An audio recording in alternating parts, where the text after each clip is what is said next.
نحمدہ ونصلی علی رسول الکریم رب اشرح لی صدری ویسر لی امری واحلل عقدۃ من لسانی یفقہوا قولی.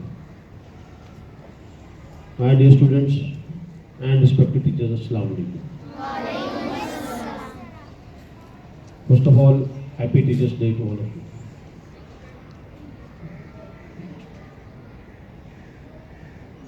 استاد کا وہ مقام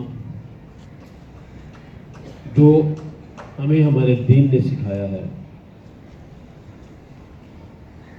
وہ کسی تعارف کا محتاج نہیں. ہمارے لیے ہمارے رہنما، ہمارے رول ماڈل، ہماری زندگی کا محور ان کے گرد گھومتی ہے. ہمارے پیارے پیغمبر حضرت محمد صلی اللہ علیہ وآلہ وسلم نے اگر کوئی پیشہ اپنے لیے پسند فرمایا ہے تو وہ استاد کا ہے. ان کی پوری زندگی ہمارے لیے مشعل راہ ہے.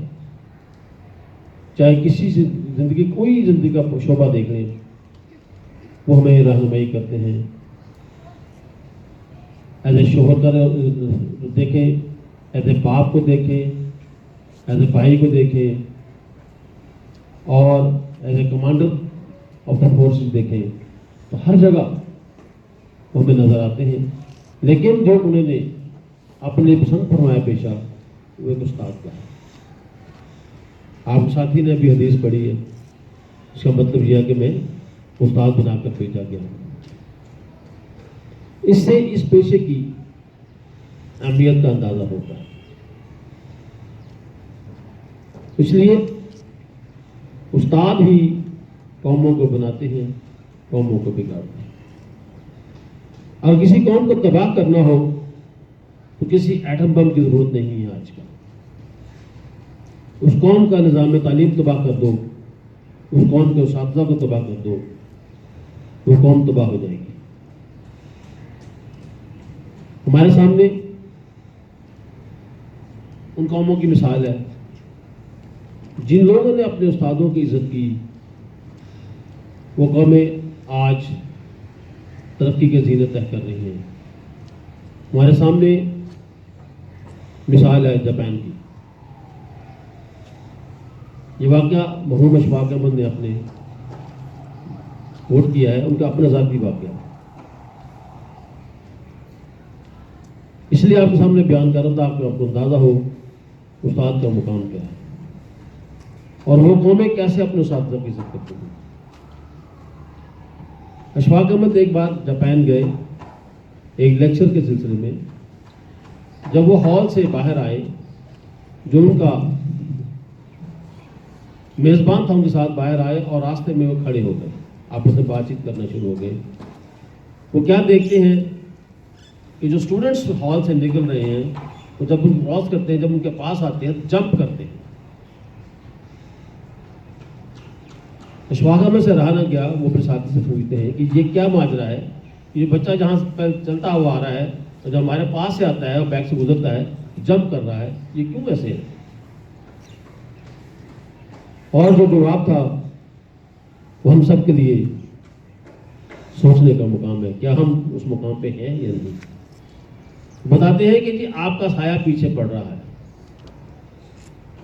اور یہ اسٹوڈنٹس جو ہے یہ گوارا نہیں کرتے کہ اپنے استاد کے سائے کے اوپر پاؤں رکھیں، اس لیے جمپ کر رہے ہیں.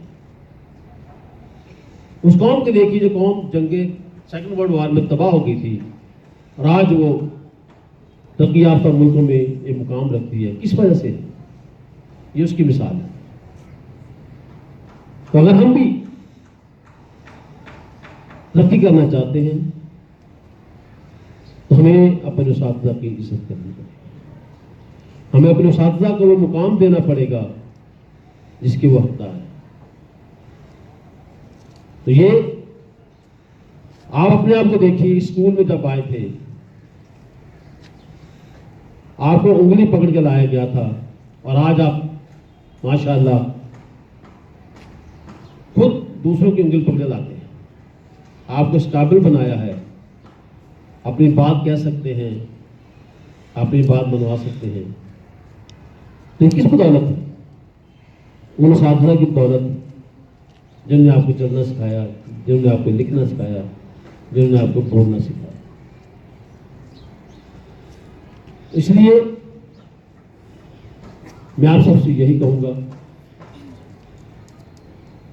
کہ استاد کی عزت اور تقریب کرنے سے آپ کو عزت ملے گی، آپ کو تقریب ملے گی، آپ کو بلندی ملے گی.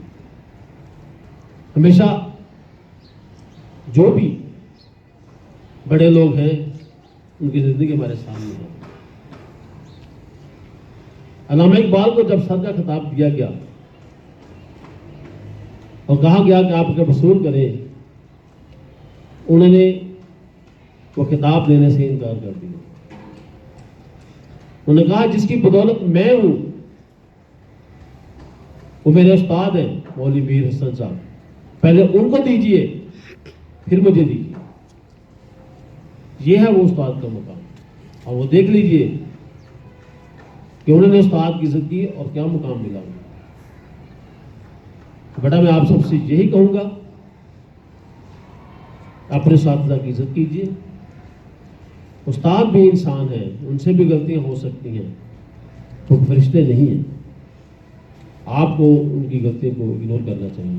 اپنی بات کہنی چاہیے، لیکن کہنے کا ایک انداز ہوتا ہے، ایک طریقہ ہوتا ہے.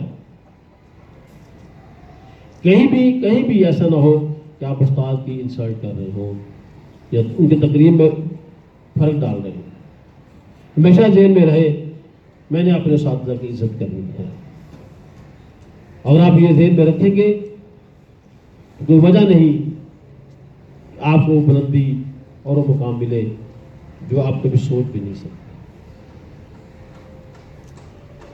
اس دعا کے ساتھ کہ اللہ تعالیٰ ہم سب کو اپنے اساتذہ کی عزت کرنے کی توفیق دے اور اس کی بدولت ہم ایک عظیم قوم بن سکیں. Thank you.